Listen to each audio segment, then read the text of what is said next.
Los Angeles Clippers guard Paul George, 13, shoots over Phoenix Suns center Deandre Ayton, 22, during the first half of an NBA basketball game Thursday, April 8, 2021, in Los Angeles. App photo, Marcio Jose Sanchez. The Phoenix Suns can't seem to avoid a playoff series that has a handful of unknowns.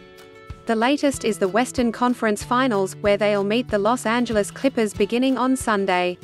Chris Paul's status as of Saturday afternoon had him remaining out due to health and safety protocols, while the Clippers' Kawhi Leonard knee isn't traveling to Phoenix for the series' first 2 games, per Yahoo Sports' Chris Haynes. Beyond that, the stylistic matchup of the Suns versus a Clippers team that hasn't started a center in 9 of its last 10 playoff games begs the question of how Phoenix will handle that type of unique team. With that in mind, we'll get to Deandre Ayton's role in the series a little later, because the tape still shows some key areas the Suns will have to be great in before we even arrive at Ayton. 2 near guarantees from the regular season matchups that will carry over to the series are 1. Double teams, blitzes and such coming Devin Booker's way, and 2. The Clippers switching defensively far more than the Los Angeles Lakers or Denver Nuggets. To quickly go over the personnel-based breakdown of this series without Paul and Leonard, it favors the Suns a lot.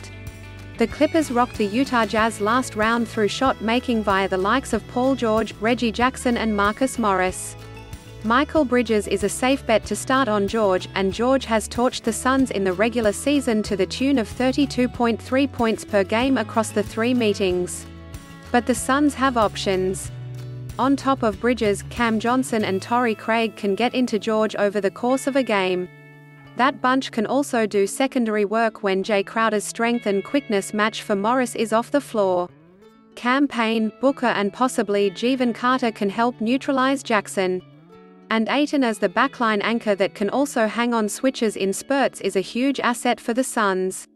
The Jazz didn't have that type of round peg in a round hole fluidity in matchups, but the Suns do. Branching off that, the clear difference between the Suns and the Jazz is that they have players that are flat out better and not as one-dimensional on both ends of the floor. To start on the offensive side of the ball, when the Clippers doubled the Jazz's Donovan Mitchell, Utah's lack of off-the-bounce playmaking and Mitchell's inability to consistently set up good looks off it was apparent. With the way the Clippers defend, Crowder said Saturday that Los Angeles forces teams into playing more ISO ball and keeping the movement down. That's a trap the Suns cannot fall into, because if they are able to get the Clippers' defense into recovery mode, they will have lots of success. In the regular season, Los Angeles' execution there was sloppy.